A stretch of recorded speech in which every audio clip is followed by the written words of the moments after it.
Assalamualaikum warahmatullahi wabarakatuh. Bismillah, alhamdulillah, wa ni'matillah, wa la hawla wa la quwata illa billah, amma ba'd. Pada kesempatan yang berbahagia ini, kita masih bisa bertemu lagi dalam keadaan daring. Sebelum saya memulai tentang materi kepemimpinan pendidikan, saya akan menceritakan tentang suatu hal. Jikalau Anda atau kalian seorang yang penggemar burung, nah tentu kalian akan tahu apakah sangkarnya yang mahal atau burungnya yang mahal. Tentu jika Anda adalah penggemar burung pasti akan paham. Tentu burung yang mahal. Kalau direfleksikan dalam kehidupan sehari-hari, kita lebih banyak fokus, kita lebih banyak sering memoles sangkarnya. Kalau ibarat manusia itu adalah fisiknya, dan jarang kita itu memoles burungnya, yaitu dalamnya. Kita ibaratkan sebuah hati. Kita lebih sibuk memoles fisik tapi mengabaikan memoles hati. Padahal Allah menciptakan daging kecil yang mana bila daging itu rusak maka seluruh tubuhnya, fisiknya itu rusak. Dan itu adalah hati. Ketika seorang mempunyai hati yang tidak baik, itu juga perilakunya juga nggak baik. Nah, dalam sebuah kepemimpinan, pemimpin ini adalah merupakan figur yang substantif bagi kemajuan instansi atau organisasi yang dipimpinnya. Karena pada hakikatnya pemimpin itu mempunyai kemampuan untuk mempengaruhi orang lain dengan kekuasaannya. Disinilah saya akan sedikit menjelaskan tentang filosofi pemimpin.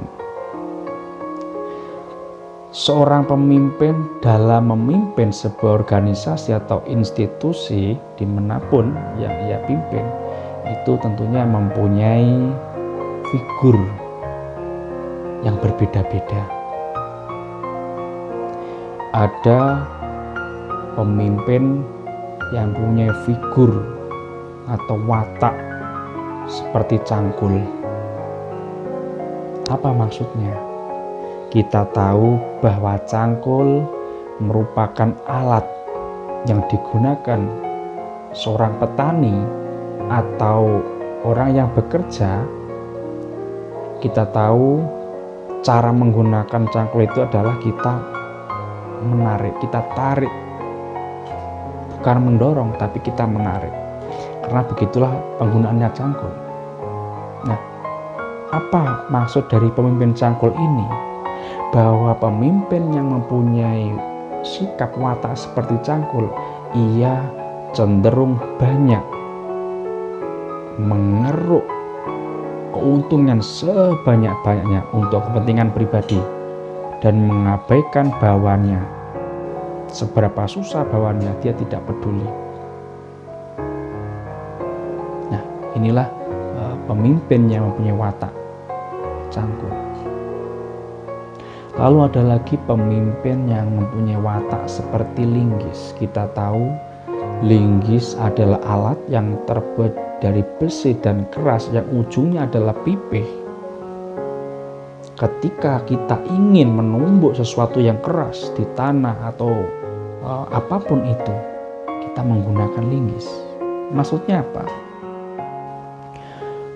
Bahwa pemimpin yang mempunyai watak seperti linggis ini cenderung mempunyai watak yang keras dan dia banyak menindih, menumbuk-numbuk bawahannya dan menjadikan bawahannya sebagai objek dari kegagalan, sehingga dia mengabaikan hal-hal yang positif dilakukan oleh bawahannya. Seberapa banyak hal yang positif dilakukan oleh bawahannya, dia tidak peduli. Ketika ada seorang bawahannya itu melakukan kesalahan tanpa disengaja, dia menjadikan bawahannya seperti sebuah objek kegagalan. Nah, itulah pemimpin yang punya watak linggis. Ada lagi pemimpin yang mempunyai watak seperti sekop. Kita tahu cara penggunaan sekop itu adalah kita cenderung mendorong. Penggunaannya adalah mendorong ke depan. Kita menggunakan mengeruk pasir, dimasukkan ke truk, itu mendorong. Apa maksudnya pemimpin sekop ini? Bahwa pemimpin yang mempunyai watak seperti sekop ini, dia lebih banyak cenderung memberi.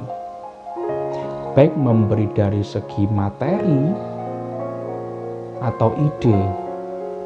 Dia lebih sangat memberikan sumbangsih baik dari segi pemikiran, ide, sehingga jikalau ada bawahannya yang melakukan hal yang positif, walaupun sedikit, dia sangat menghargai, memberikan apresiasi, memberikan reward. Sehingga ketika terjadi kesalahan dalam bawahannya, itu tidak disengaja, dia memberikan kemudahan. Bukan berarti mengabaikan, tapi dia adalah pemaaf. Dan cenderungnya pemimpin seperti sekop ini, dia itu lebih banyak memberikan sumbangsih, lebih banyak memberikan reward, menghargai bawahannya, menganggap bawahannya adalah aset yang perlu dilindungi, bahwa sebuah organisasi apapun itu tidak lepas dari yang namanya kinerja bawahannya. Kalau kita berhasil, ini karena kerjasama tim antara bawahan dan pemimpin. Oleh karenanya, itulah kenapa kita jika suatu saat menjadi seorang pemimpin, ini sangat penting untuk memoles hati kita. Kalau kita mau merubah orang lain, tentunya dimulai dari merubah dari diri kita sendiri dulu.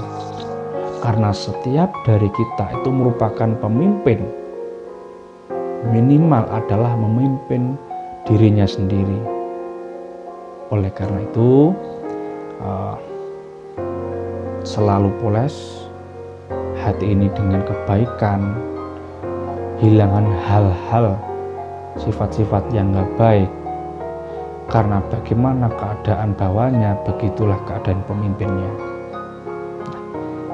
Itu tadi sedikit yang bisa saya jelaskan untuk materi kepemimpinan pendidikan. Kita lanjutkan pada pertemuan selanjutnya. Kurang lebihnya mohon maaf. Billahi taufiq wal hidayah. Wassalamualaikum warahmatullahi wabarakatuh.